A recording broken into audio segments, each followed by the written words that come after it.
the Crypt.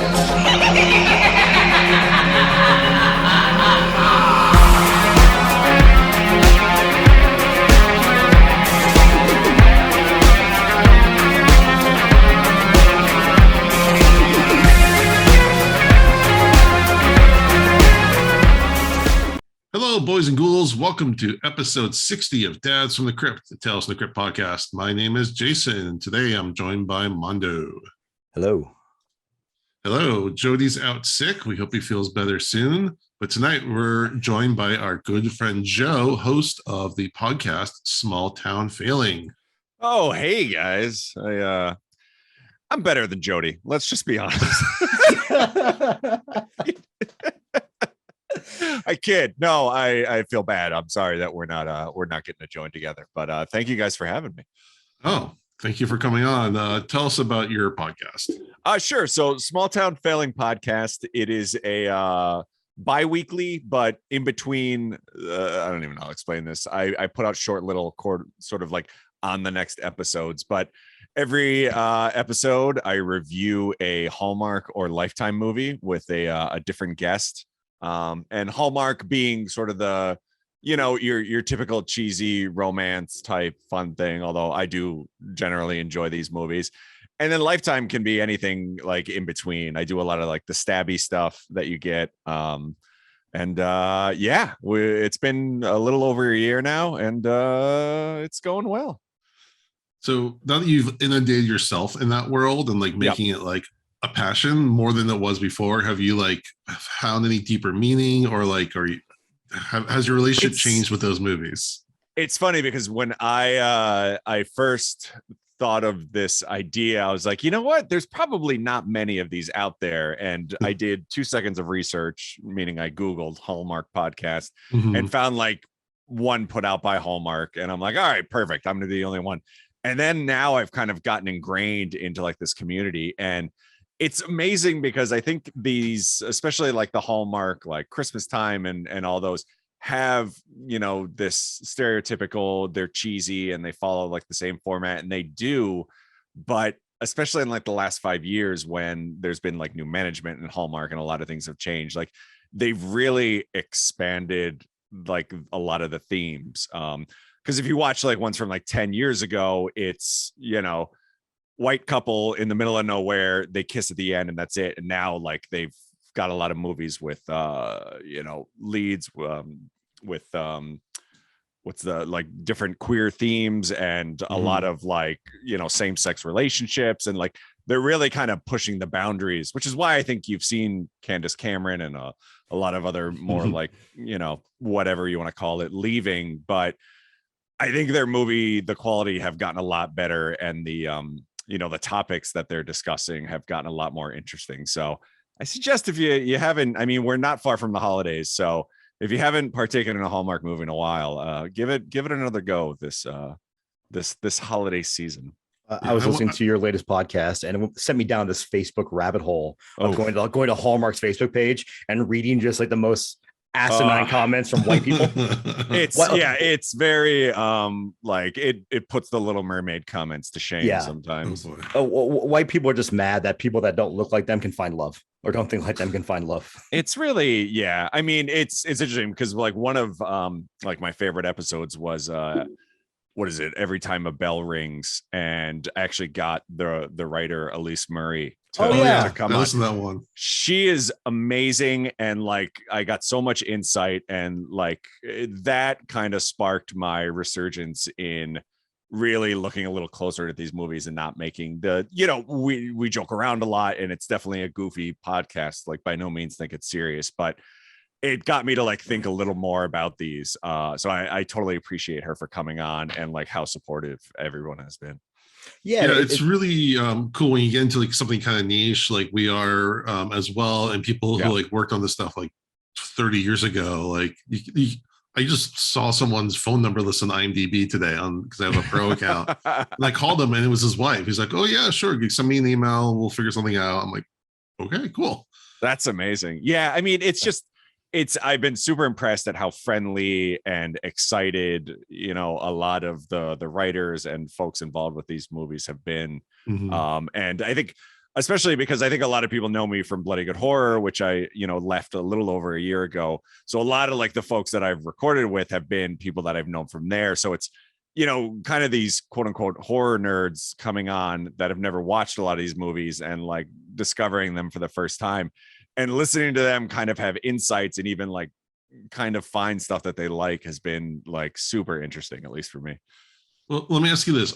Is there such thing as like a Hallmark convention? Like you have horror conventions? Yeah, really? Absolutely. Yeah, there's a yearly one put on by Hallmark, which I should have looked this up. I forget what they call it, but it was pretty much, I think, started as more of like a Christmas holidays type one, but it's like morphed into this thing. But yeah, it is, you kind of think the stereotypical is like, Midwest housewife watching these, but like it's really kind of blown up. And especially I think, things like the pandemic, where we've all been kind of trapped at home and you're just kind of looking for like comfort food. Like my wife and I started watching these when I was home on paternity leave with my second daughter, because like we were, up in the middle of the night or like exhausted by the end of the day. And we just wanted something to zone out to. And it was, just past the holidays. So we were watching all these Hallmark movies and just kind of became obsessed with it. Yeah, I think people went to like one of two polar ends where like they're watching something really comforting, Hallmark movies, or like we're watching Contagion or Outbreak. I still World War Z. I still, I grew up and I fell in love with horror when I was a kid. So like during the pandemic, though, I found myself, I was going back and watching the goofy horror. I was watching my Nightmare on Elm Street, my Friday 13th. When something like, I think you guys reviewed like The Night House, and when I saw the Schnars pick, I'm like, well, I'm not fucking watching that. Like I know right away, I know right away I'm gonna be depressed for the next 7 days if I watch this movie. It was it was an ongoing joke that like every movie we picked for about 2 months was like trapped in a house or like some sort of outbreak or like. Yeah, I think, we being my wife and I, like really kind of went for the comedy, and, I stopped watching horror a little bit and just kind of veering away from that stuff because we wanted to escape. And I think a lot of people have, and it's, I think what has sparked a lot of this, like, what are they calling it? Like silent quitting or whatever, like where people are just, trying to re-examine what they have going on and stop focusing on like negative aspects in their life. Not that horror, like a lot of the movies we watched were negative, but for me, I just needed something a little more like on the positive side. Oh, definitely. Definitely. I mean, I watched what I watched today, Speak No Evil, which, did you watch it? I haven't seen it. I keep hearing things. I'm like, I want to know about it, but then I don't know if that's a spoiler. If you're a parent, like I think it hits a lot harder than if you're not. But I watched that and I'm like, I'm just gonna watch. I think after that we watched Step Brothers. And after that, I think I watched Little Nicky the next morning. I'm like, I just need everything to cleanse my brain from this shit right now. So I totally get that. Like it's it can be much, man. Like even like that's one thing I love about Tales from the Crypt that we do is 90% of the time, even when it's dark, it's still cheesy. It's still cheesy as hell, and it's still usually fun. And at the very least, you have like the goofy intro and the goofy outro, right? Like, and I think it's kind of like when you go to Walmart and the nice old man greets you when you walk in. Then you have the worst fucking experience for 20 minutes. But then they say bye on the way out. No, that wasn't so bad. I think that right there is like the secret sauce for Tales from the Crypt or really any anthology. Like as long as you have a good punchy intro and outro, the episode can be so-so or it can be great, but you always kind of left, satisfied. Yeah, well, I mean, when I was a kid watching these when they were first on, I was obsessed with it. And really the stuff I remember and why I think I watched it when I was younger was for the Crypt Keeper. The stories were fun and all, but like literally you would sit there and wait for, the ending so you get to see him again. Oh, yeah. So let's... As we've gone through and watched these, I've actually seen like some of the episodes are way darker than I remember. I actually remember being goofier, and I think, again, it's because of that Walmart sandwich there. So let's segue because we always ask our new guests, what was your first time you watched Tales from the Crypt, and what were your favorite episodes or favorite memories? Yeah, I mean, I remember these coming out on HBO. So, I mean, I think I was watching it from the first episode. I mean, the one that always sticks out to me was, and I'm going to forget the name of the actual one, but was it Katie Seagal was in it, and it was Sam Kinison was the voice inside the guy's ear. For crying out loud. There you go. Yes, exactly. And we actually we have an interview with a guy who starred in that, Lee Ehrenberg. It's a really fun interview. Yeah, it's like it was super crazy because I mean Sam Kinison was huge at the time, and like I loved him, even though I probably shouldn't have been listening to him. But like, so like that was a big draw, and you know the mom from Married with Children's on there. Like that one always stuck out to me as like the one that is, you know, over the years always kind of poked in my head. Yeah, that's a classic. One of my favorites too, with Iggy Pop playing like the longest concert of all time. Yeah. Yeah, absolutely. All right. Well, let's get into it. Tonight, we're talking about the Tales Crypt episode, People Who Live in Brass Hearses, which was released on October 13th, 1993. Mondo, since Jody's not here, you get to do the plot synopsis. You know how much I love this. So bear with me. I did write this all out, so we'll see how this goes. We open up with the Crypt Keeper. He is a football guy. It's like he's playing some quarterback, and he does some puns, and he's got some cheerleaders and all that jazz. From there, we open up on two brothers, Virgil, played by Brad Dourif, and Billy, played by the late, great Bill Paxton. They look to be living in squalor, like It's Always Sunny in Philadelphia style. They also seem to have a home full of stolen items, boxes stacked everywhere and all that stuff. Billy goes to the fridge, grabs a stick of butter, and just starts eating it. Like, that's not okay. That can't be good for your cholesterol. Well, Virgil's reading a comic book called Jesse James versus Predator. I didn't get a chance to see if this actually exists, but if it does, I want it. Billy, for some reason, has a real problem with Jesse Jane. Not Jesse James. Jesse Jane is not a different person. You can Google that later. And alludes that he's tougher since podcast. Different podcast, different person. Jason, Google that later and tell me what you find. The Jesse James one is real, it looks like. Okay. Versus Predator. Google Jesse Jane later as well. She played in that Pirate. She played in Pirates. Not while your significant other is around. I think that was like $70. It with 3 discs. Not that I like know for sure, but the funny part of that was they put that out and they realized we spent a lot of money on this and it's not a terrible movie, so they cut out all the sex scenes and made a rated R cut of it. Yeah, I remember it being on Cinemax. Yeah. Like they made the porn. They're like, well, this is actually not a bad movie. Like, we can do something with this. Yeah, why not? I'm surprised they didn't make it a Hellraiser film. But anyhow, they start talking about a plot about how they're going to rob the ice cream company that Virgil works for. Billy, who's got a pretty sick mullet. And despite he's got a butter fetish, we find out he's the brains of this operation, which really isn't saying much. They kind of allude to Virgil as being kind of a dim-witted, I'll say. It's very of Mice and Men. Yeah. I kept thinking of. That's a good way to put it. That's a very eloquent way to put it. We then see Billy and Virgil, and they're staking out an ice cream truck that's ran by a Mr. Bird. Mr. Bird has a weird hand puppet he's using to talk to the kids, which is a huge red flag. Like, if that happens in your neighborhood, call the police. He's also trying to convince these kids that a sugary drink is good for you. He's like, yeah, you should drink this drink. It's totally good for you. He starts telling awkward jokes, and then Billy comes up, and Billy also has this weird, like, Bill Goldberg tribal tattoo suddenly, which I didn't even know those are cool back in the early 90s. I thought that was like late 90s kind of stuff. It reminded me of that one that George Clooney had in Dusk Till Dawn. Okay. So maybe it was, or maybe early 90s were cool for this. But they confront Bird. It's obvious they have a past together. And Bird kind of calls him out for stealing. He's like, yeah, that turns you guys in for stealing. A kid calls him a butthead, and Billy just turns around, like, grabs him by the throat and threatens to punch him. Really? Did you recognize that kid?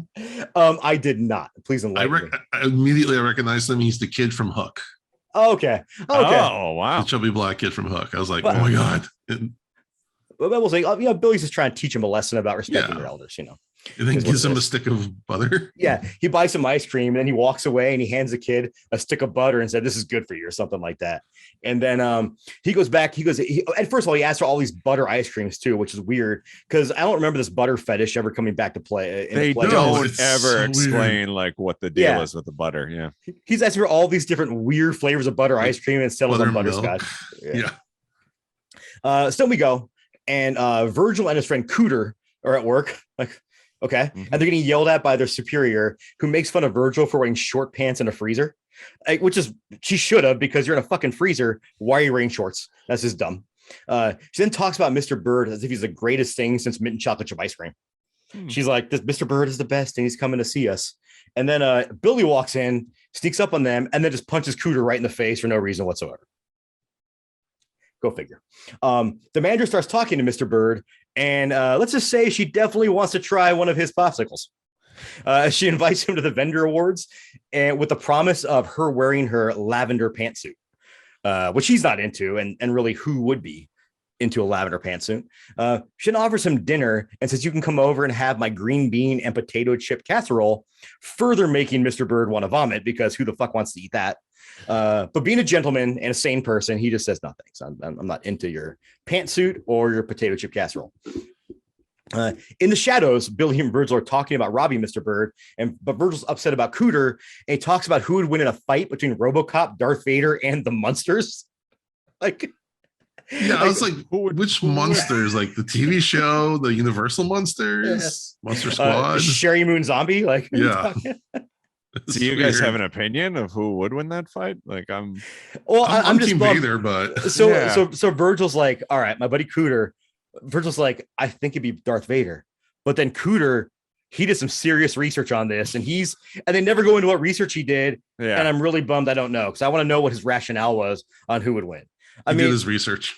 You really can't kill Frankenstein's monster, right? So you really couldn't kill Herman Munster. If he had a lightsaber, I think you pretty much take all those. Yeah. Or I mean, the Force. I mean, you're Star Wars guys. I'm assuming right away, like you're gonna pick Darth Vader. Like, I mean, RoboCop. There's arguments to be made there too, but slow. Yeah, that's true. Have you been to Disneyland's, the Galaxy's Edge? I've been in World. I haven't been to Land yet, but supposedly they're identical. So yeah, I went just a couple months ago, and it was oh my god. Amazing. When like the first time I walked around the corner and saw it's the first time they've replicated the Millennium Falcon like life size or to scale. I'm not ashamed to admit, like there was tears. Like it was. I probably would too. I hugged the Wookiee. Yeah, I was like crying into his fur. The Wookiee just wasn't sure if he was seeing his brother or not. He's like, maybe this 6'4" hairy guy is my brother. I wanted to get my wife for her birthday that full immersive like experience. Oh my god, expensive. No, yeah, it's really? Like $7,000 for like 3 nights or something ridiculous. Have you read reviews on it? Yeah. Well, I watched a lot of like content when they had the like when they have influencers or whatever come down and do it, and like it sounds amazing, but then the more you watch it, it's like, oh, this is a Renaissance fair for Star Wars people. Yes, and like it sounds fun, but like in no way do I want to like act for an entire weekend. So exactly, and someone referred to it as an introvert nightmare. I'm like, I'm out. I'm out like right away. Exactly. Like I'm down for the food looked amazing and it's all you can eat and stuff like that, and you apparently like the storyline takes place in the park too, so you go in early and like ride the rides and stuff. Like I'm for that, but like anything where I have to pretend to be someone else, I'm just like, no. They used to have Star Trek The Experience down here in Las Vegas. Oh yeah, I remember that. And I went one time with some buddies who are huge Trekkies, and so I'm just walking along, like kind of playing with some stuff on the wall, and then a guy just walks out of a door I didn't even see and goes, "Sir, we can take it from here," and starts asking me questions. So I just left. I'm like, I don't even fucking know what this is. Like, I don't want to interact. I just want to look at the set. Like, leave me alone. Yeah, no, yeah. I do remember that though. My wife and I, we went to Vegas like years ago, and we walked all the way over there from the Strip. It was, I went there with I think I went there with my dad like in the late 90s. I love that you guys walked because you probably thought it was like a quarter of a mile and probably 7 miles. You know, at the time, like we were both working in New York and like you just kind of walk everywhere. And we're like, well, we got nothing to do. It's like 2 miles. So sure, we'll just hoof it. And then like we were like walking behind the convention center and we're just like, there's no cabs here. We shouldn't have done this. So do you watch the YouTube channel Ordinary Adventures? I don't think so. Familiar with them? Okay. They seem like up your alley. You do a lot of Disney and stuff. Oh, interesting. Yeah, I'll take a look. All right. Getting back to the synopsis here. Virgil is upset about Cooter. And I think we decided Darth Vader would definitely win in that fight. Like he could just, Lily Munch is a vampire, but he could like imprison her some kind of force cube and like send her to outer space, like Superman style. Who knows? Anyhow, Billy lays out his plan to Virgil, who finally agrees to go along with it after he kind of tells him like everyone's making fun of you, like really preying on the fact that he obviously knows that Virgil's not kind of all there. So Virgil talks about, I want to hurt her. And then the weirdest thing is Billy goes, give her a titty twister. Like, what the fuck, dude? Look, he goes from like don't hurt her. And then he agrees to hurt her. He's like, all right, we'll give her the titty twister too. It's just like, there was no kind of in between of like, maybe let's slowly build up. It's like either leave her alone or murder her and like, do your torture. thing. Yeah. But if you murder her, make sure you twist her boobs. Like just, God damn it. So the manager, she goes to put the money in her safe. Virgil follows her in, and then she starts talking shit to him. And so he creeps up on her with a giant screwdriver. Fast forward, we see Billy standing there, and then here comes Virgil just covered in blood, walking away with the screwdriver. And this is where it got kind of nasty, and it got nasty in ways I did not expect. And for the better, I would say. So he's waiting for Bird to get out of his truck. And then we see the manager lady, who I don't know if they ever called her by her name, but she's crawling. Miss Gruffungar. I'm gonna keep calling her man. Manager lady is fine. Yeah, she's manager lady. So she's crawling like Vietnam style, like trying to get to the truck to alert Mr. Bird that she's being killed. And then Billy just comes up with this meat hook. Like, why is there a meat hook at an ice cream factory, and stabs her in the head and drags her off with the meat hook? At this point, I'm like, holy shit, like, what have we gotten ourselves into? So then Virgil mentions like, oh, hey, we should go after his money. I saw he has a lot of money, because they go back in the office and they can't get her safe open because they're just super terrible criminals.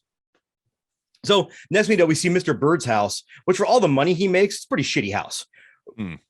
But he has a sweet ass bead curtain. So that bead curtain was pretty rad. Like, he at least had the bead curtain, like, from TJ Maxx or whatever.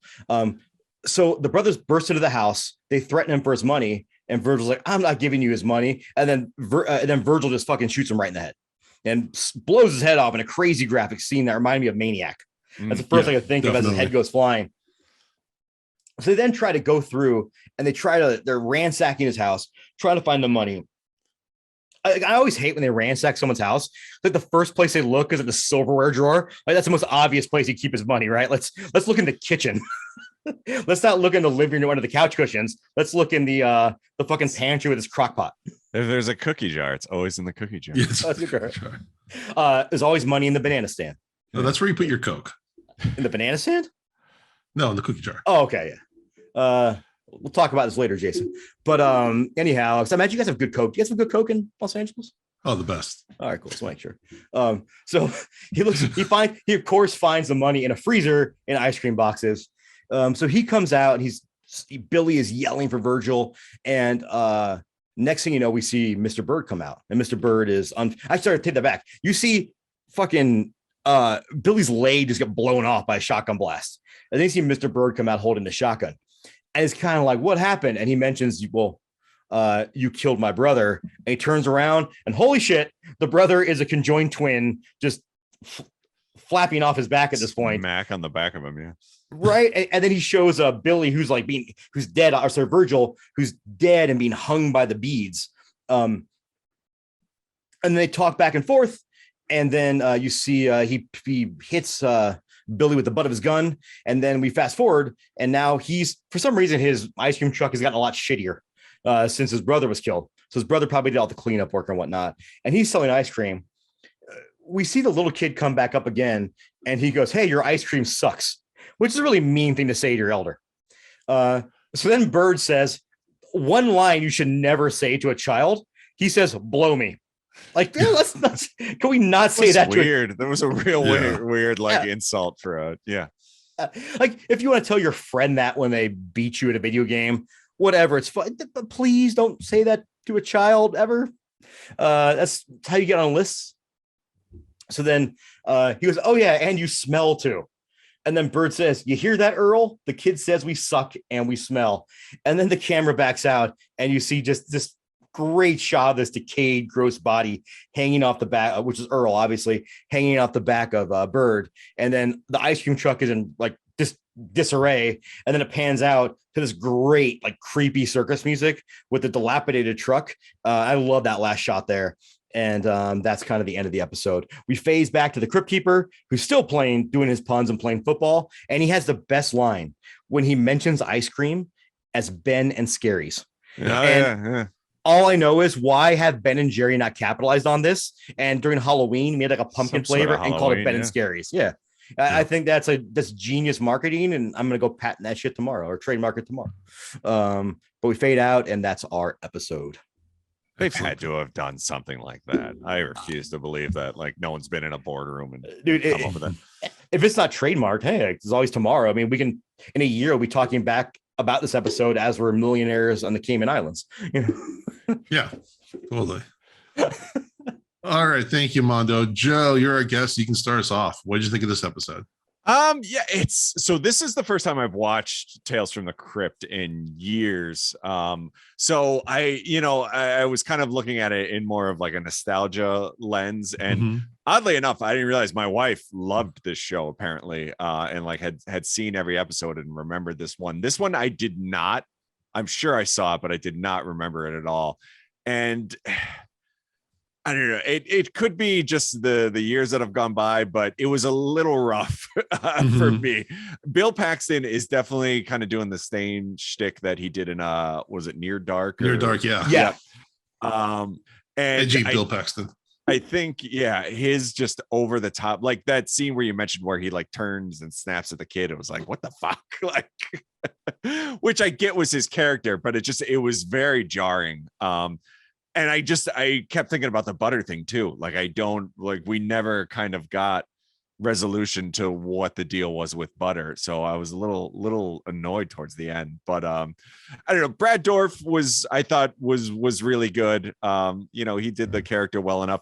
Michael Lerner, I thought was amazing as Mr. Bird. Like when his character came out, it kind of like, I got interested again. Because I think we were originally setting up just like a robbery story, and I did not see the whole like ice cream truck thing coming. So, the first 10 minutes maybe lost me, but when Michael Lerner showed up again, that kind of picked me back up. And then the twist I did not see coming at all. So I got to give him that, overall, I would say I was probably more positive than negative, but I definitely wasn't, that 12-year-old kid who was super excited to be watching this again. Yeah. I'll hop in. This is one of those episodes where there's a lot of great parts going on, a lot of great elements, but it doesn't quite come together. Yeah, that's a really good way of putting it. My 5-minute rant you just summed up. And well, no, like there's some amazing gore shots in this, like, the leg being blown off, the guy's head being blown off, the gory manager. Those are all really fun. The individual performances are good. I still think the plot is as solid and tight as it could have been. The butter thing was just so mystifying. And this whole time I thought that they were like, when they're talking about ice cream, I thought they were talking about drugs. Like there was some drug thing going on and the butter was like code for something. It was weird too, because they set up the beginning that they're going to do this robbery, but then Bill Paxton's character, Billy, is like, it's the night before and he's like, oh, I feel like ice cream. So they go and like, I maybe the timeline kind of threw me off a bit. Like maybe it was the same day, but it felt like they had something else they were planning on doing. And this was like their little before thing. And I kind of got lost there. Yeah, like why would you go intimidate the person you're going to steal from the next day? Well, they alluded to the fact that the reason they were kind of in jail was because of him, because he narked on him. But still, though, like it was a weird. You're right. It was a weird kind of plot piece because what happened to the bird at the end was almost happenstance. Like that wasn't their original plan. Exactly. So that first part they could have kind of fit that first part in towards the end as well and talked about, we should go get him because X, Y, and Z or whatever. Especially with Virgil actually like working at this factory that Bird is going to interact with. Like it just felt, I don't know. The two felt very disconnected. Definitely. Yeah. Overall, there's a lot of plot issues, but again, but I love Bill Paxton turned up to 11. Brad Dourif, he's never given like a bad performance. He's always doing something interesting. And Michael Lerner was great. He was on the original Brady Bunch and he's still acting. I was shocked. This doesn't sound terrible, but like that he's still alive. I know. Like, we were watching, my wife and I. Actually, you watched High Anxiety by Mel Brooks the other day because our good friend Whitney's always been talking about it, and I needed that in my life after watching depressing films. And I was like, "Is Mel Brooks? He's dead, right? He's 96 and still going." Yeah. I'm like, holy shit, good for him. If you had to bet money, not knowing who would be alive now from this episode, you would not have guessed Bill Paxton would be the only one. Right? Yeah. Yeah, that's because crazy. What's her Lorraine Kazan? She's actually the same age as Michael Lerner, like a year or two off. But Yeah. So I thought she was great. She's again a long time Hollywood person, but then like her like really big stuff was like My Big Fat Greek Wedding. Yeah. Yeah. And there's a third one that they're just wrapped on that she's in. Well, she's still going strong. She was in Geely and Desperate Housewives. And she was on The Nanny. I think she was Fran Drescher's mom on The Nanny. But yeah, she was like very, if you need an Italian looking mother in a 80s sitcom, like that's who you got. I actually liked her in this. I liked how she acted, and she played that bitchy boss really, really well. Yeah. Kind of my thing. So I was pretty happy with that. Okay. Though, I mean, yeah, to give some love to Bill Paxton, we know him in like Aliens, Predator 2, the Punk in the Terminator, Twister, and The Big Love. But did you guys ever see Butcher Baker Nightmare Maker? No. I don't think so. No. It's like an early 90s. It's kind of like Sleepaway Camp, where it just got some really weird psychosexual stuff going on. We're not nerds, Jason. No, definitely not. But he's like plays like a jock in it. It's like one of his very first roles. You brought up my favorite role of his has always been Near Dark. I love Near Dark. It's one of my favorite movies. Weird Science was always my Weird Science. Although I discovered when he passed away, I don't know if you guys have ever heard this song, but Fish Heads. It's this like, if you ever listen to like Dr. Demento and like just weird parody songs, he apparently directed the video for Fish Heads when he was Fish Heads, Roly Poly Fish Heads. Exactly. Yeah. There was a video for that and he directed it. He's actually in there. Just the quality is so bad you can't even tell. Off topic, are you excited for the Weird Al film? Oh my God. Yeah. I mean, it looks awesome. So good. I've loved Weird Al. Was my first concert actually. He opened up for the Monkeys. So I have loved him. Holy shit. And the Monkeys. That had been a real cool show. How old was you? I was it second or third grade? That's probably really cool. It was at this place called the Starlight Theater in Colony, New York. And it was one of those old ones where it was a circle and the stage spun. So like wherever you sat, like at a certain point, like you got the best seat in the house. But yeah, I was a little I don't know, like cautious when I realized it was like a parody type thing, like not like a real movie. But yeah, it looks great. And I saw like a couple of reviews actually today that said like it really works and like Daniel Radcliffe is amazing with it. So I'm excited. I'd be worried if it wasn't Weird Al. Like that sounds like exactly the kind of thing he wants to do. Exactly. Yeah. And a pro tip for anybody: if you're ever at a bar and you want to just make it weird, play Amish Paradise by Weird Al, because you'll get a bunch of 40-year-old people get really excited for like 8 seconds, then not know what the fuck is happening. And then realize, well, I remember like in the 80s and even in the 90s when he was like very popular and on like the radio, like you would never know what version of like a virgin was playing, or was it his, and you would just learn one way or another. And my other go-to song too, if you're at a bar, is if you play Bohemian Rhapsody, but you play the Muppets version. It never makes it not awkward, except for who's cool, but the people that get excited by it, and they're like, "Oh, that's Animal. We got this." So bringing it back a little bit. So this was directed by Russell Mulcahy, and he did like 4 different episodes. So the one he did before this was a Split Second. He did music videos. That was his start for like Billy Joel, Queen, and Elton John, Duran Duran, Boy George. And he directed the Highlander 2, the one with Sean Connery. I saw that, yeah. And Evil Dead, Resident Evil Extinction. I don't know which one that was. And now he's doing the Teen Wolf series, including the Teen Wolf movie. They're doing a new Teen Wolf movie, apparently. Good for him. Good for him. Okay. And then Brad Dourif. My favorite thing he's done really is Deadwood. I used to love Deadwood. Oh my God, yes, yeah, I loved it. Great. Did you watch the movie? I'm curious. Did you think it wrapped it up well, or? In order to watch the movie, I felt like I needed to rewatch the whole series, and I just never got around to it. Did you watch it? I did. It was good. It was. I mean, there was no way. I loved that show so much. There was no way for me to be like 100% satisfied, but I thought it did well. I would not be upset if they made another one. I've been playing Red Dead Redemption 2 lately, so I think I need to get back into that. But I think one of the most underrated Bad Dourif performances was Exorcist 3, which again, I would say is another movie which has so many good scenes and elements, but just doesn't come together at all. Oh, really? See, I love Exorcist 3. I think the problem with it is, like, when I watched it back when I was like 17, it was that whole the nurse scene. I was like, what the fuck is happening? Yeah. Now everyone talks about it so much that how can you be everyone will tell their friends, oh, you just wait till the nurse scene. And once someone's hyped up that much for you, it's not going to land. It just isn't. Well, that's what I'm saying. There's lots of great moments in that movie, but the movie as a whole isn't great. So there's always a scene. I'll disagree with you on that. I'll say that was a great movie, but I get what you're saying. 100% get what you're saying. Also, we can disagree. It's fine, Jason. We don't have to. That's okay. We won't end the podcast over it. Are we gonna talk about this in therapy this week? Is this what we're gonna do? We're gonna fight. So Bill Paxton was in the Limp Bizkit music video for Eat You Alive. Oh, I'll be honest. I know I joke around about being a huge Limp Bizkit fan. I don't know if I've ever actually seen that video. Yeah, that was the later ones I haven't seen. But. Speaking of Limp Bizkit, someone on Twitter uncovered like an old post on some like Google group where it's Mike Patton just talking shit about Limp Bizkit opening for them.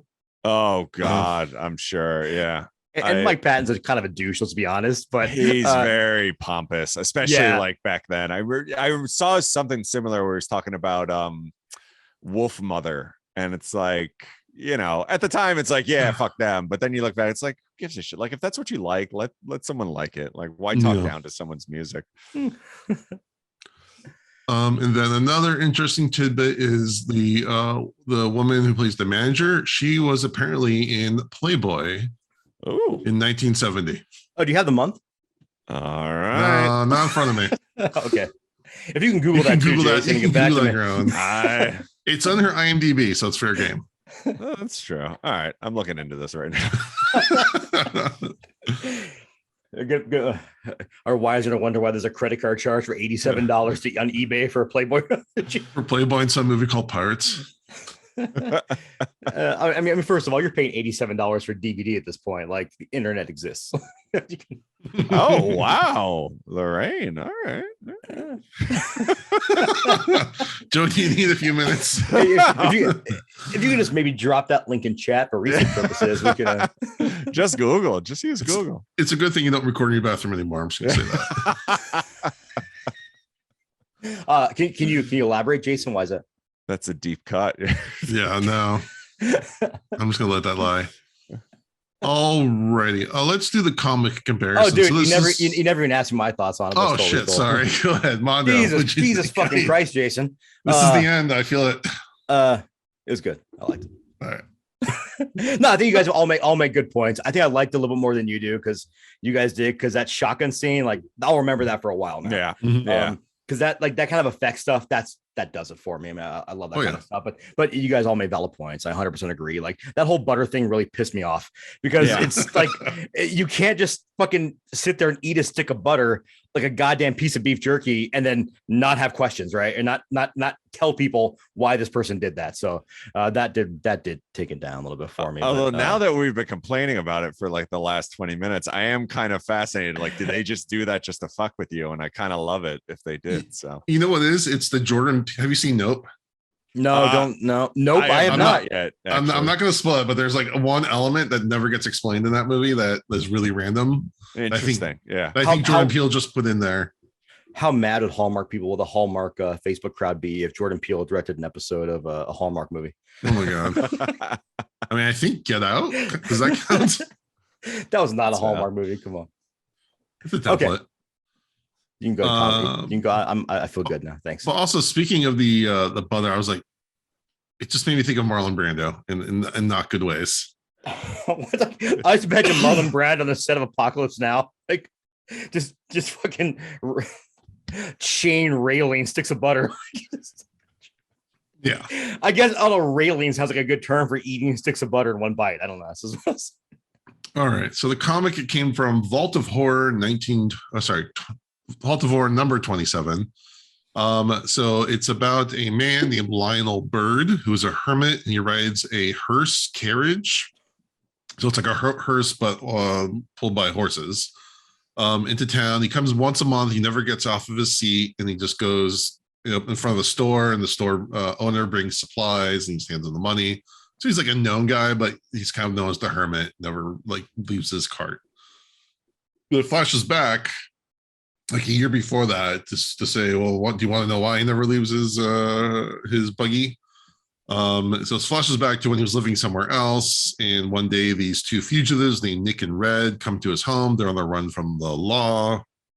They knock on his door.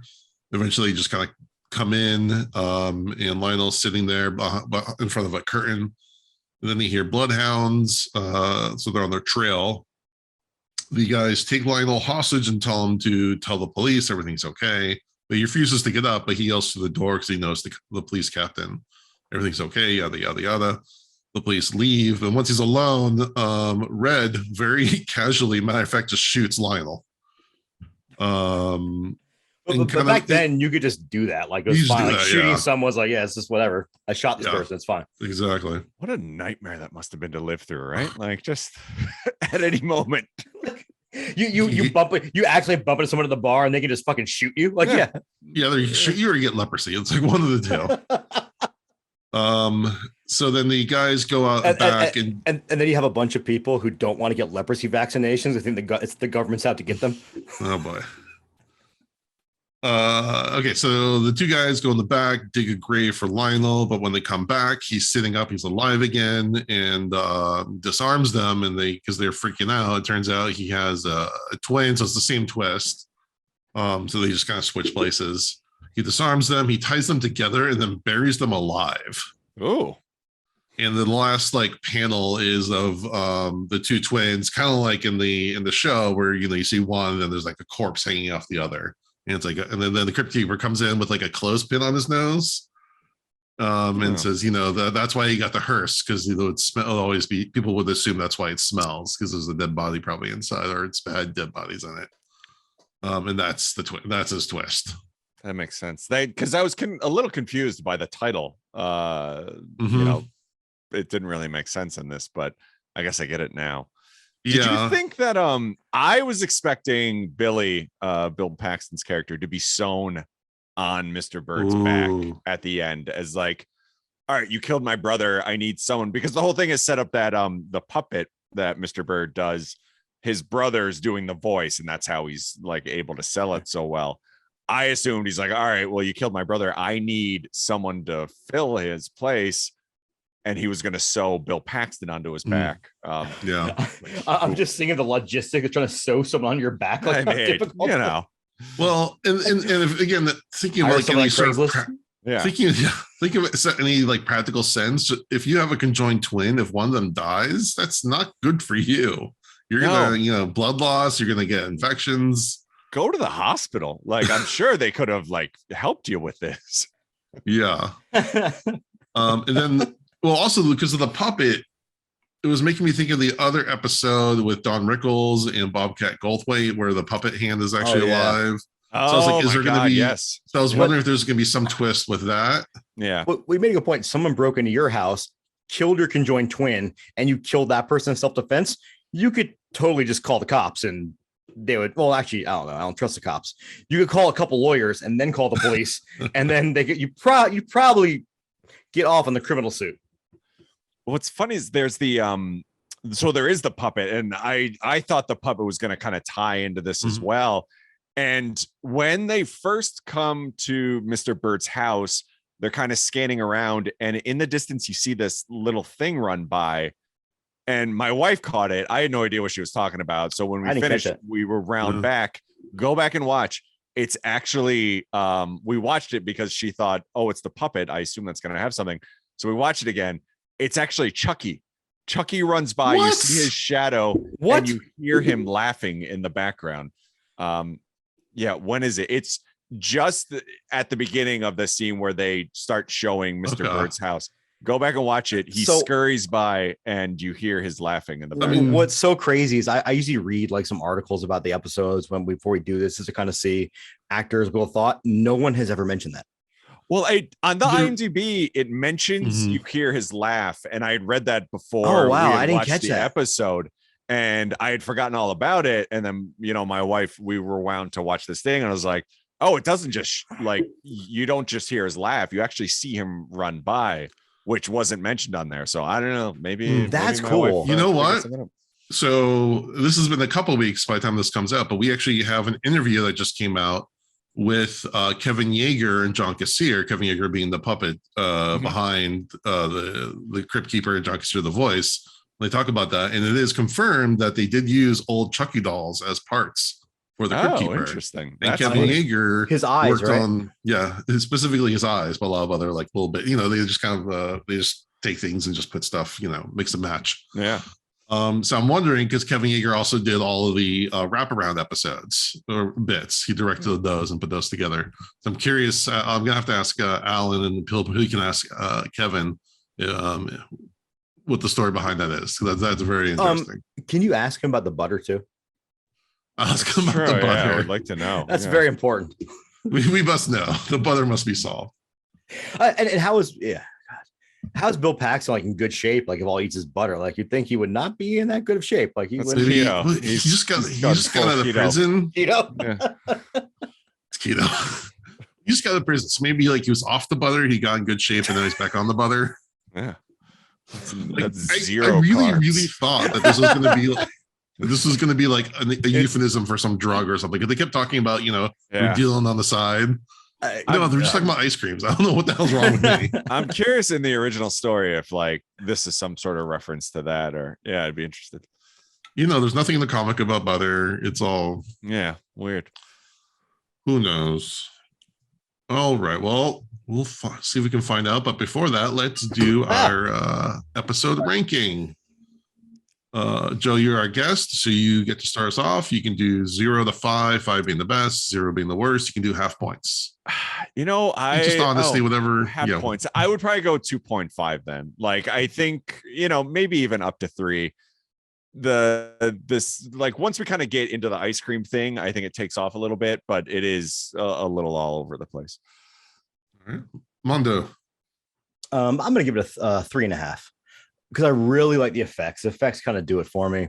I'm a big Bill Paxton fan and Brad Dourif fan, so I think I was able to overlook a lot of the stuff. Like you guys almost talked me even lower because I'm like, man, like this guys are making me kind of hate this episode. As we talked about it, I kind of went up, so I get it. But I almost went down. Well, I think originally I was about a 4, but about 3.5 because you're right. The writing was very disconjointed, and now that we talked about it, that butter thing just keeps fucking bothering me. I just want to know what that butter thing was about. So, it's the briefcase from Pulp Fiction. And I will say, like, if anybody is apprehensive about watching it, just skip to the second half of it and watch the climax, what happens at the very end, and you skip all the butter talk, and then you can just see kind of the cool effects. And this isn't like a 3-hour movie. You can sit there like the extra the first 5 minutes. It's 26 minutes, man. There are some busy people out there, so maybe they only have 12 minutes to watch. If they're gonna watch 12 minutes, watch the last part.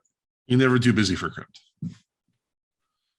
All right. Well, let's move on to Al's anecdotes. Take it away, Al. Did you give it a rate? Did you give it a rating? Oh shit, I did not. Jesus, no. Jason. I know. Jason, I'm all over the place. This is your job. This is your one job, is be the host. This is my one job. This is all I do. I just sit around, email people about Tales from the Crypt, to post on Instagram, and then just wait for you guys to come on. No, I'm just amazed. Like when you said earlier on that you saw someone's IMDb and you just called them. Like that's like top 3 of my biggest nightmares of all time. Yeah. Having to call some human being. It took me 2 weeks to get up the nerve for it, but still, dude, like when I get to Los Angeles, I talk to you every week, and I'm not going to call you. I'm going to text you. Because I'm not a psychopath. So like, that's terrifying, dude.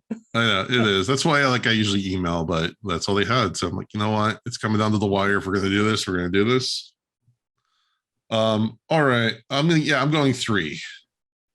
There's like a lot of great elements, great performances. Yeah, the effects are really, really good. Yeah. But overall, not the best episode. Okay, now we'll kick it over to our Uncle Al. He's not really your uncle. No. All right, Mondo, give us your song of the day. All right, so I picked this song because it's kind of a pun. Yeah. It's by a band called Down, who did and granted, so I'll start off with saying Phil Anselmo from Down and Pantera is a very problematic figure. Yeah. He's said a lot of stupid stuff, but what I give him credit for is he at least comes out and be like, hey, This is why I said it. I'm a fucking dumbass, and you're right.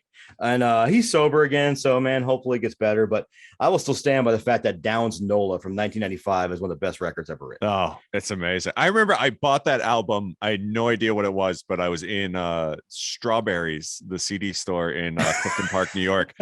And the sticker on the cover said, you know, it's Phil, it's Pepper Keenan from COC. Pepper. Yeah. Really? Ken, I forgot the guy's name. Ken from Crowbar. From Crowbar, and then Rex from Pantera. Rex. Yeah.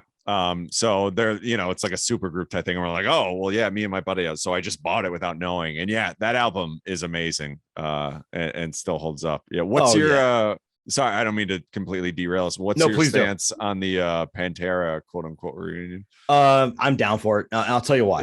Yeah. Because the Abbott estate, they're getting a lot of the proceeds. Yeah. So they're making money off it. They gave him the blessing to do it. Plus, you have Zach Wild on guitar, who is Dime's best friend. Yeah. And you have Charlie Benante on drums, who is one of Vinny's best friends. So if they're going to do it, it's the right group to do it. And people forget that Phil Anselmo has been doing his Phil Anselmo and the Illegals tour, doing a set list called Vulgar Display of Pantera for forever, and keeping money back to the Abbott estate. So like, you know, he's a dude with a lot of demons who at least admits he has his demons and tries to combat them. And I don't forgive him for the shit he said and stuff like that. You really can't. But I'm also, I mean, maybe it's problematic, but I'm also not going to pretend like Downs Nola wasn't one of the best records I've ever purchased in my life. Like, he's the Chick-fil-A of the metal world. you don't want to support it, but it's kind of like, oh, chicken's really good. Like, I don't want to go to Walmart, but fuck, dude, like we're gonna get ground beef for $1.97 a pound. Like, this is where we're at. But speaking of first concerts, that was my first concert was Pantera and White Zombie. Oh, wow. You know what? I was actually supposed to go to that in New York, and my buddy's car broke down. Oh, shit. There. Yeah. I saw Pantera with Morbid Angel and Soulfly in 1992, or maybe it's 2000. Maybe it's 2000. Yeah. That was a killer fucking show. Also, the way this is in when I was living in Portland, Oregon, and they had like the old Coliseum, and they had the new arena. So there was some reason they decided to do lots of concerts each one, so they could share parking and facilities and stuff. So the same night Garth Brooks was playing. Wow. I just remember going through the plaza. I was like in middle school, and like just fights breaking out between the Cowboys and the metalheads. I could see that. I thought there'd be fights between Chris Gaines fans and Garth Brooks fans. The Chris Gaines fan just over in the corner. All right, Mondo, what is your song? The song is off their third record called Over the Under, which I didn't like the second one, which is called A Bustle in Your Hedgerow, I think. But the third one was really great. And it was actually written after all the floods in New Orleans, where a lot of these guys kind of lost everything. I think it was a very honest record. But the song off that record is called I Scream. Ooh, there you go. So I think it really fits with the theme tonight. And you know, it's funny. I'm probably not going to go see the Pantera show. I'm probably not, just because I'm old. No, and I taught myself out of everything because I'm old. And I'm like, I'll buy the $30 ticket and the day of. I'm like, it's only $30. I don't want to drive there.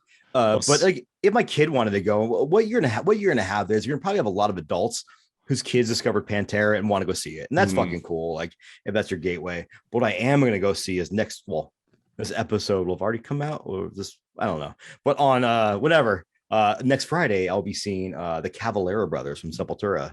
Nice. Yeah.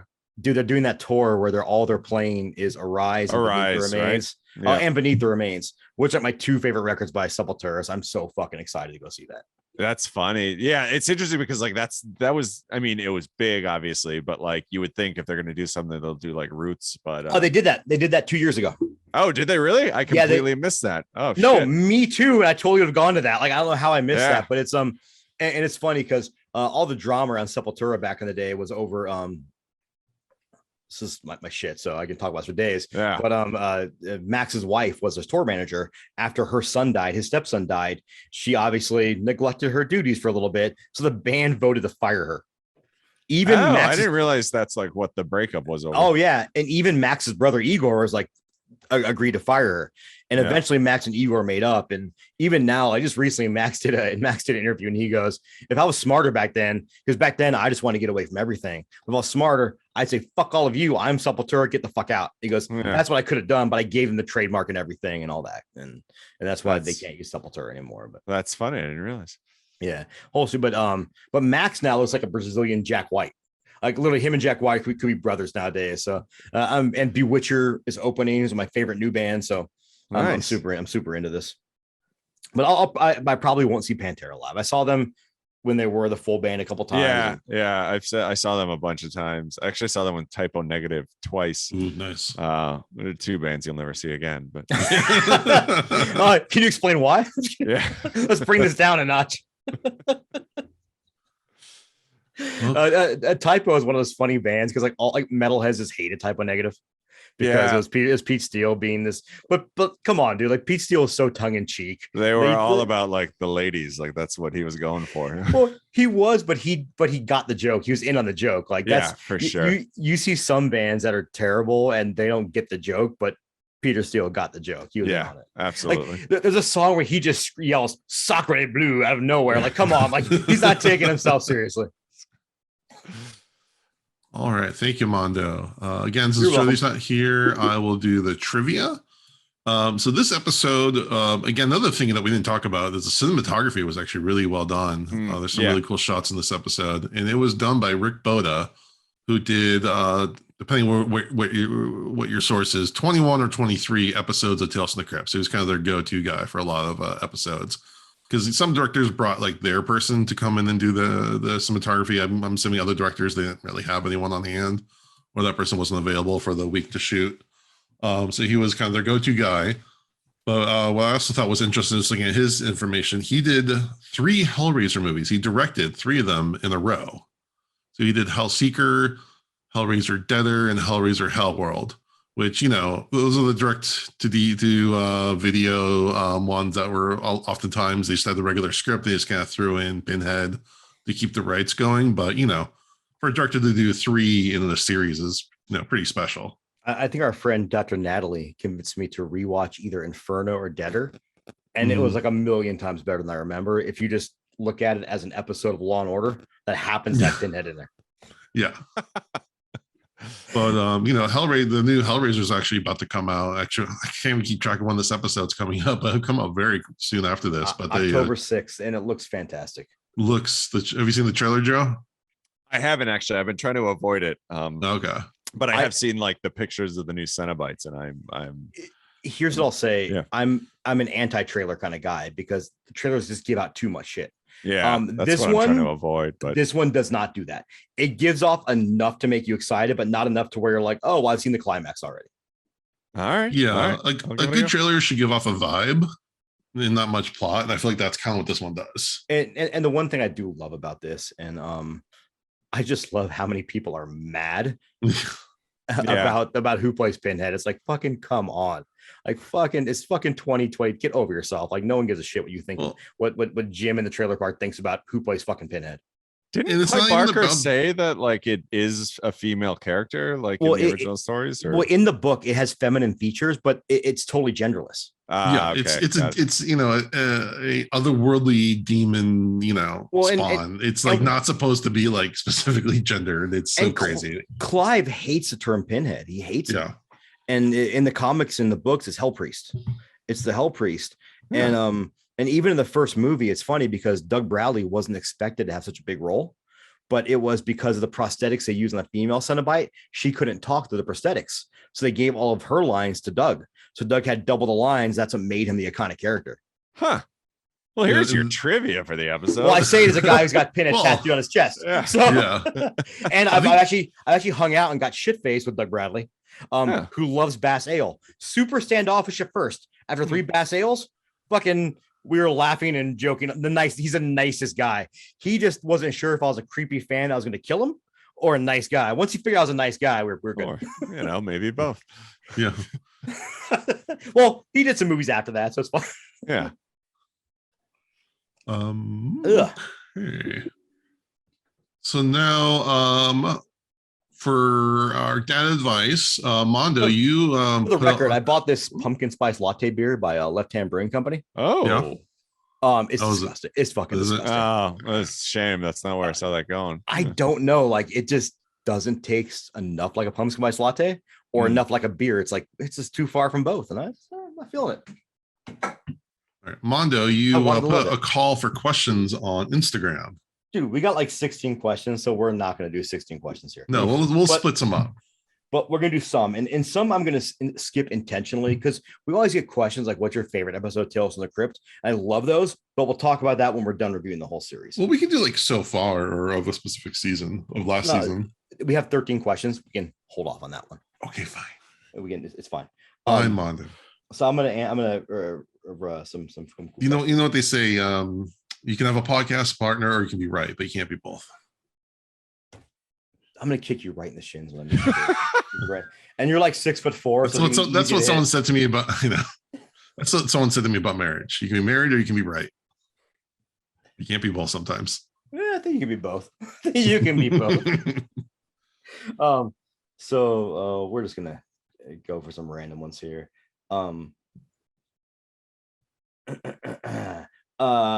Best Halloween song, or what's your favorite Halloween song? Oh God. We can start with you, Joe, because you said "Oh God," and I don't think that's a song. That's tough. That's I mean, speaking of Weird Al, "Nature Trail to Hell." If you've never heard that, I've never heard that. Is pretty amazing. Yeah. So I think I could go with that. I have a very, very easy one, and it's like shooting fish in a barrel. It's fucking Halloween by King Diamond, which is the best Halloween song ever written because it's called Halloween. And it's got the really like the coolest opening riff. And in 2013, so he toured North America after he had a heart attack and back surgery and said never tour again. He stopped smoking and stopped drinking. And he goes, I feel pretty good. I can tour again. So he toured, and he got food poisoning in Los Angeles on October 29th. Oh, sorry. On Halloween, he went to Los Angeles, and then they came to Vegas. He played Vegas and then canceled the Arizona show the next night because he's like in his 60s and can't deal with food poisoning and performing at the same time, which I couldn't do that. But only 2 cities got to hear them play Halloween live, and it was Los Angeles and Las Vegas. And I'm not going to lie, at the end of that show, I was a fucking crying mess. Yeah. My favorite artist of all time, never thought I'd see him live. And we saw Merciful Fate, his other band at Psycho Fest recently. All right, here's how I'm gonna get nostalgic. So Merciful Fate played, which is me and my wife's one of my wife's favorite bands, my favorite bands, and we had such a good time watching them play. And after he finishes, we're leaving. There's a DJ there, and they play a song by the band called Dissection, called "Where Dead Angels Lie," which was our wedding song.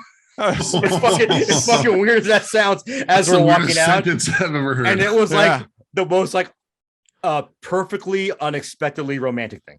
Yeah. As we're walking out just on a high, you're such a high when you see a band you want to see, and then we hear a wedding song as we're walking out. We're like, this is pretty fucking cool. Yeah. Especially that one. That's a sweet one. Yeah, not a whole lot of people have that as their wedding song. Oh, dancing. Yeah. Well, if you look it up, it's a somber. If you actually look at it, it's like a 4/4 somber waltz. It's that was our first dance. We made it happen. So it's fine. All right. Hold on, I got mine. Okay, sorry. See, I'm trying to skip you too. I know. Me, you fucker.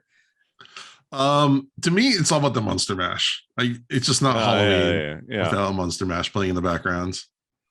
For sure. Yeah. I really do though. Around Halloween time, I really love listening to soundtracks. Like that's kind of my thing. Like give me some John Carpenter, give me some fun stuff. Like usually when we're handing out candy, because I love handing out candy in Halloween. It's my favorite things in the world. 1 year I didn't. I went to a Ghost concert instead. And to this day, I still regret it because I love handing out candy and seeing like fucking kids. It's just fun. But I always just play horror movie soundtracks. And every now and again, I'll get a kid or an adult that's like, is this John Carpenter from The Thing? And I'm like, yeah, it is. But this year, off topic, I'm handing out full-size candy bars to flex on my neighbors because fuck. Wow. I have 140 full-size candy bars right now in my house because I'm also full of anxiety. So I have bad anxiety disorder, and I don't know how many I need. So I'm gonna at least buy double what I need. All right, keep going. What's your favorite vampire movie? Oh. Well, I'll go first on this one because I would have said Near Dark, but I totally forgot that What We Do in the Shadows exists. And it's definitely for me What We Do in the Shadows. You can't argue that. I think for me, Dusk Till Dawn. I've always loved that for sure. Tom Savini is Sex Machine. Yeah. God. Yeah, I mean those are both really, really good. I'm going with Let the Right One In. Oh, great one. That was the first movie me and my wife saw together. Like it's like our second date. She hated it, but I still. Dude, how ballsy is it on your second date to be like, let's go see a foreign vampire film? Well, it was it was around the time Twilight came out, so I didn't really know exactly what it was. But people said it's like a more adult Twilight. It was like the buzz I heard, at least. I do not agree with that. Wait, Let the Right One In was the Swedish one. Swedish one, yeah. Okay, yeah. Not the remake. Got it. I thought the remake was good too. It was okay. I like the remake. I think at the time too, when I saw Let the Right One In, I was, my younger, I don't like subtitles, stupid self. So see, I was the opposite. I'm so smarmy and smart. Yeah, of course I want subtitles. I think I was, again, when you try and impress a girl, you're like, oh, go see a foreign movie. Yeah. But she's still traumatized by the acid bath in the face. Well, at least you didn't take her to see like 120 Days of Sodom or something like that. No. I also took a girl to see the Aristocrats, not the Aristocrats, yeah. The documentary. I think the first movie I took my wife to was How High. That's funny. Red Man and Method Man movie. Yeah. Oh my god. Oh yeah. And here we are. Well, what's funny is I don't know why, but it's like they do Psycho Fest here in Vegas every year. It's like a metal festival, but this year Bone Thugs and Harmony played, and the place was packed for them. And That's afterwards, cool. I can't remember the frontman's name. He was just blown away. He's like, "Holy shit! I can't believe like I did not. They expected to have like 20 people watching him play, and the whole place is packed for him." But the Jizza did chess boxing, where he actually set up a chessboard in the food court, and had people you could just come and challenge him and play chess with the Jizza. That is insane. How fucking cool is that, right? Like, you just brought back like a strong memory of like slow dancing to Crossroads. Well, I'll say slow dancing to Crossroads with the Jizza. Yeah. Or Gizza, whatever. I'm a little buzzed here. Just go with the Jizz. That's fine. Just go with the Jizz. Said nobody ever. Would you want Tales to have a new series like Quantum Leap, or would it ruin the nostalgia? I'm for it, man. Like I'm always for it because I can separate one from the other. And I also asked this question because I watched the first episode of the new Quantum Leap. Fucking loved it. It looks good. Yeah, we just saw the commercial actually before I came down and record this, and it does look like it could have something. Yeah. Were you a fan of the original? No, I wasn't actually. Oh, I love the original. I would catch episodes here and there when they were like rerunning, but like when it was on, I did not watch it. I think it was like in 6th grade, so probably around like 94, 95, when every time I'd come home from school, Quantum Leap would be on. Yeah. So I would end up watching every episode and just fell in love with that show. Yeah. I think I'd be fine with a reboot. Like I'm not one of those people that really gets hard up for, oh, this was a thing I used to like. Please don't do anything, because it doesn't take away from my enjoyment of the original. So right. Here comes the yeah. I'm not out of only if it's good, which I guess is like a not, which I've obviously wanted to be good. Like if Gil and Al came back, you'd be cool. Not even necessarily that. I don't know. I just don't think they can find that alchemy. I think it'd be. I yes, of course I would want it, and I want it to be amazing. I just think it would be very, very difficult to pull off. Gotcha. And I don't know if I have the faith. It would take someone really extraordinary to do it right. What I would want is just to let these modern actors have a vessel to where they can just ham it up and have a good time, much like Tales from the Crypt was for a lot of those actors. Back in the day. I'm afraid they just go too far in on the morality part or something. I don't know. There seems like too many things that they could screw up. That like I'm kind of like, if you're not going to do it right, then don't do it. What I do want. So what you're saying, Jason, is you'd be upset if they had like a queer couple? No. That's the thing. Like you're not gonna be able to play. There's gonna be some people complaining. What I do want, what I actually want is like Mad Men, but like in the EC Comics office. So like a show, not Tales from the Crypt, the show, but a show about the creation of the comics and like the comic board and all the controversy and the trials and everything they went through. So I think that was something I'd more want. And you can throw in like some homages and like little sequences. So yeah, something more like a Mad Men, but set in the EC Comics office back in the 50s. All right.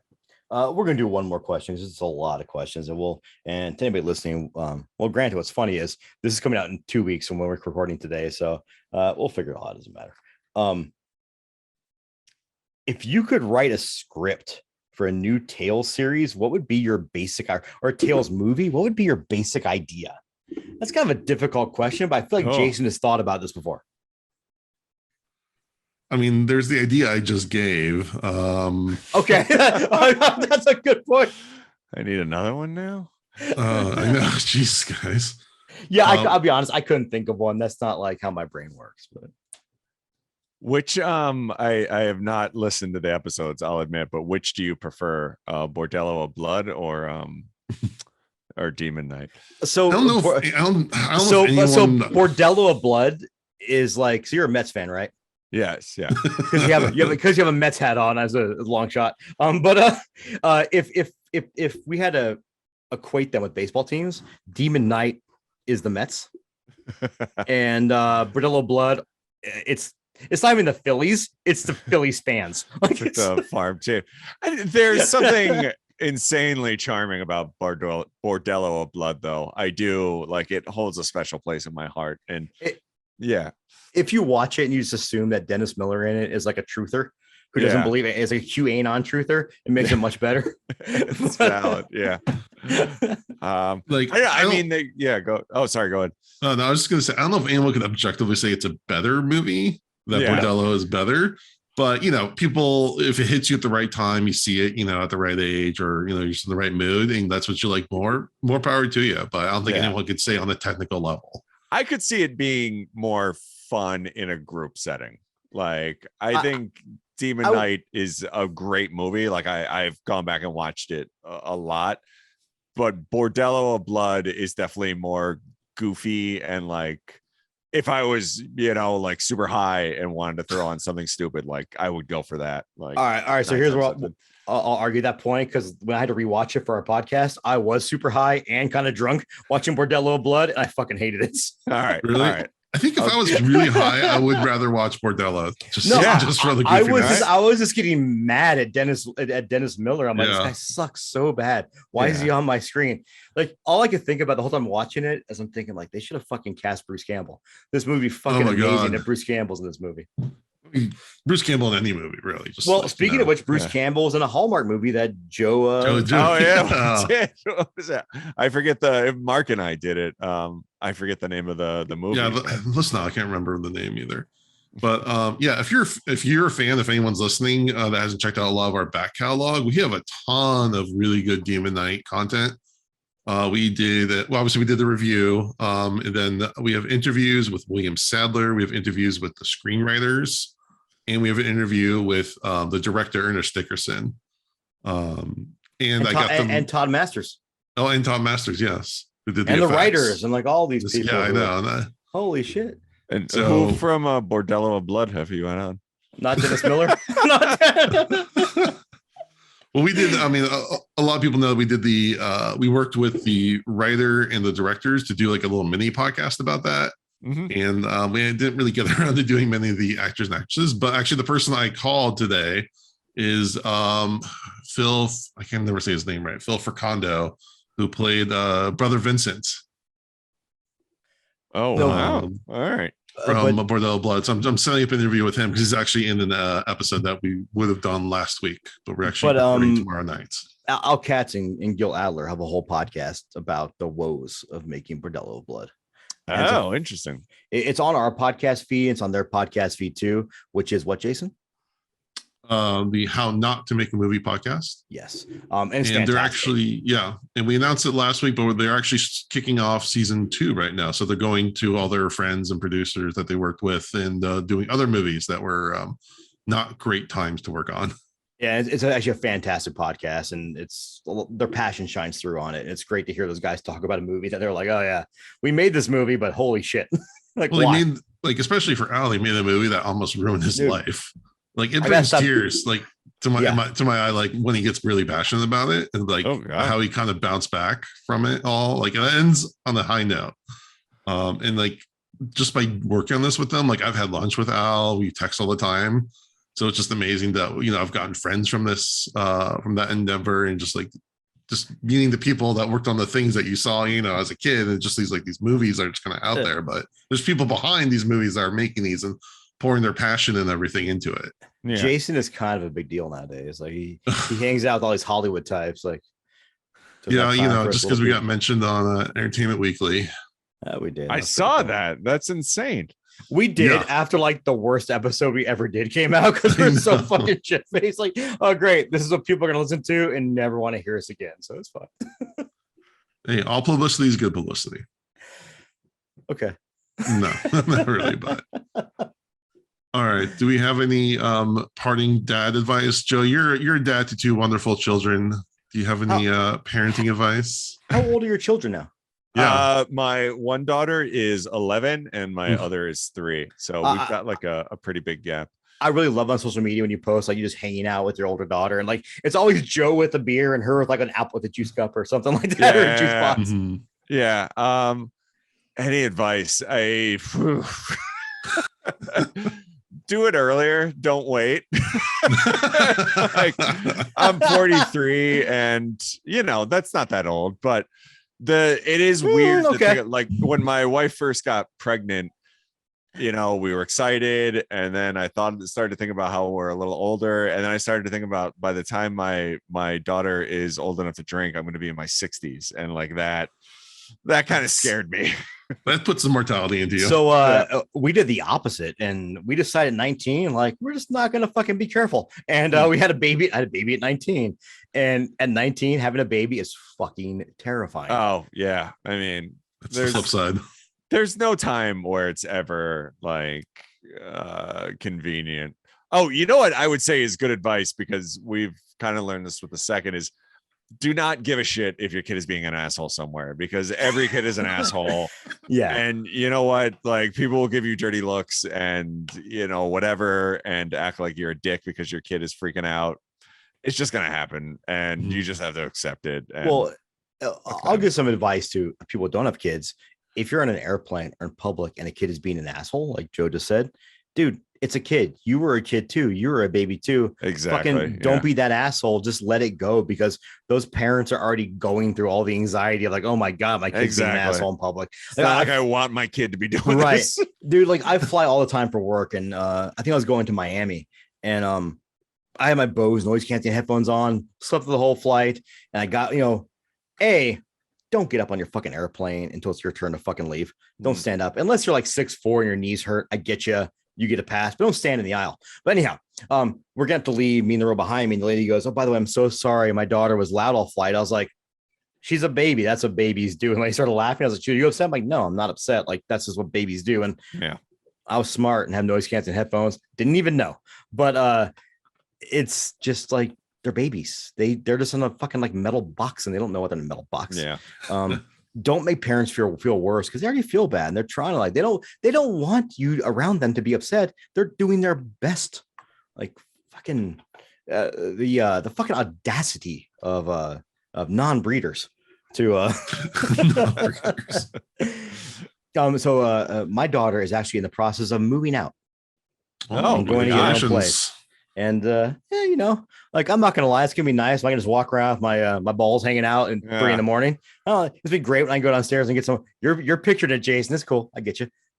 But it's gonna be really cool. I have no problem going downstairs and getting water with no clothes on. I'm pretty excited about that. But I'm gonna miss my kid a lot. We've already decided like every 2 weeks you're gonna come home, we'll have some dinner, we'll catch up. And I think an important thing in this step for anybody who's in this step that I'm at is like I always told her like, hey, if things don't work out with your roommate, like your room's right here. You can always come back. I'm going to have a place for you. I'm not going to be like, I think a lot of us were growing up. We had our parents, the mentality of you're 18, get the fuck out. So the world's a different place nowadays. And it's so again, it's there's a merits to having children when you're young. So I'm 39 and my child will be 20 in 2 months, but it's also like, I was scared as fuck and had no idea what I was doing. And I would be a better dad now if I had a kid today, but I also don't know if I'd want to be 58 when my kid is graduating high school. Yeah. But again, it goes both ways, all right. Like, I don't know what's the better option. I just kind of tell people like, you're never ready to have kids. Have them when you have them and just work with it. There it is. This All pumpkin beer though, fucking garbage. I've gone away from my stance of being no, this is fucking garbage. I'm gonna go pour it out and wish I never drank this. All right. Well, I think that wraps up another episode. Joe, thank you so much for joining us. Where can people find you? Small Town Failing Podcast. It's on Spotify, Apple, wherever. I don't know if you can hear my cuckoo clock in the background. I apologize for not turning it off.